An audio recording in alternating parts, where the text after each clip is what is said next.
It begins in silence. Not the peaceful kind of silence, but the heavy, suffocating quiet that lingers in places where hope has been stripped away. The streets of Kensington Avenue in Philadelphia stretch out like open wounds, each crack in the pavement a scar from years of neglect. Once, this was an area full of life, a place where families strolled past small shops and kids played ball on the sidewalks. Now, it's something entirely different. The air smells of chemicals and despair, of something burnt and rotting. Clings to your clothes, your skin, your soul. The year is 2025, and America's homelessness crisis is not just visible.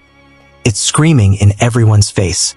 Across the city, and countless others, homelessness has reached levels unimaginable a decade ago. Tens of thousands of people have nowhere to go, and many of them end up here, on streets where tents serve as bedrooms and cardboard boxes double as furniture. But Kensington has become something else entirely. It is now known as America's ground zero for both homelessness and drug addiction, a place where the opioid epidemic has taken root and refuses to let go. You see it in the people slumped along sidewalks, their bodies folded in unnatural positions, eyes half open but empty, as if they've already checked out of life but their bodies haven't gotten the message. A man in his 20s sits against a crumbling brick wall, his shirt missing, ribs visible under skin stretched too tight. Next to him, a young woman in nothing but a torn bikini bottom lies curled on her side, clutching her knees for warmth on a day that's far too hot for comfort. Her blonde hair is matted, her skin covered in small cuts and bruises. She's not asleep. She's somewhere else, deep inside a haze only heroin or fentanyl can create. This is not a rare scene anymore. In 2025, the opioid crisis has evolved into something even darker. A new drug called tranq, mixed with fentanyl and xylazine, has swept through communities like a plague. Users call it the zombie drug because of the way it rots flesh from the inside out and leaves people half-conscious, staggering, unresponsive, and covered in gaping wounds. Emergency medical workers have lost count of how many overdoses they've responded to this year. In Philadelphia alone, there have been over 1,600 confirmed overdose deaths by mid-2025, with hundreds more expected before the year ends. The scariest part? This is not just a drug problem.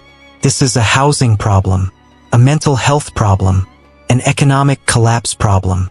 Homelessness and drug abuse feed off each other like a snake eating its own tail. People lose their jobs, their homes, their families. Then they use drugs to cope with that pain, which in turn makes it harder to find work or rebuild a life, pushing them deeper into the streets. And once you're on the streets, surrounded by others just like you, the pull of addiction becomes almost impossible to resist. Everywhere you look in Kensington, you see this downward spiral playing out. People sit in folding chairs outside makeshift tents, injecting poison into their veins in broad daylight. Used needles litter the sidewalks like autumn leaves. Discarded food, human waste, and tattered clothing mix into an overwhelming stench that lingers for blocks. Nearby, a group of young girls, barely in their 20s, sit on a dirty blanket. They're wearing revealing clothes not because of fashion, but because they're trying to survive through sex work, exchanging their bodies for the cash they need to buy another hit or a motel room for one night of safety. Their faces look lifeless, almost doll-like, as if their emotions have shut off entirely. What's happening here is shocking, yes, but what's even more shocking is how normalized it has become. Locals walk past, heads down, pretending not to see. Police rarely intervene unless there's a violent crime.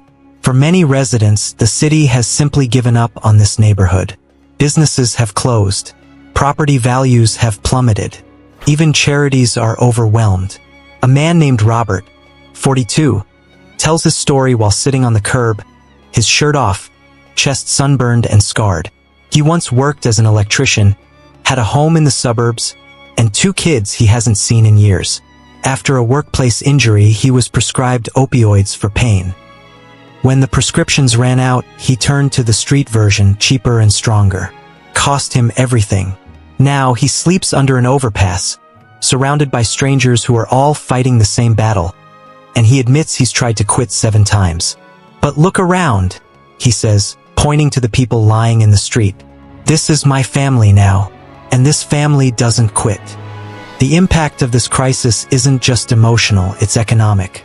In 2025, Philadelphia is spending more than $300 million on homelessness and addiction services, but it's still not enough. Hospitals are at capacity from overdose cases, shelters are full, and outreach workers are burning out.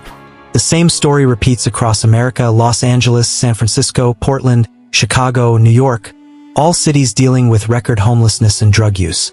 Experts say that more than 700,000 people are homeless nationwide, the highest number in U.S. history, with over 40% battling some form of addiction or untreated mental illness. But behind the statistics are human beings, and their stories are devastating. A woman named Tanya, 29, used to be a nursing assistant. She lost her job after testing positive for drugs, a habit she picked up after her boyfriend introduced her to fentanyl. She thought she could handle it, but within months, she was living in a tent with that same boyfriend, panhandling for drug money and trading sex for survival. Her dream is no longer to own a home or start a family. Her dream is just to live through another night without overdosing or being assaulted. By nightfall, Kensington changes into something even more haunting. Fires burn in barrels for warmth. Shadows move under bridges, some looking for food, others looking for their next high. Police sirens echo in the distance, but rarely stop here. The streets, now littered with even more people collapsed in awkward positions, look like a battlefield.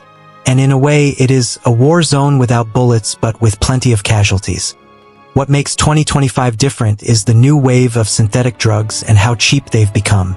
Dealers mix fentanyl with xylazine and even animal tranquilizers, creating highs so strong that users can't function. Outreach workers say that these substances are literally eating people alive, causing open sores, rotting tissue, and amputations. People call it the zombie drug because it leaves users hunched, frozen, and unresponsive for hours, standing in the street like statues until they eventually collapse.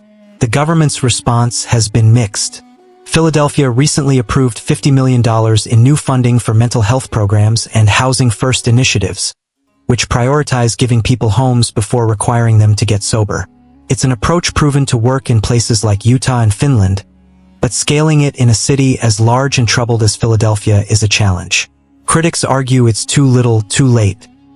Meanwhile, overdose deaths keep rising, homelessness keeps increasing, and Kensington Avenue continues to serve as the country's most visible reminder that America's safety net has failed.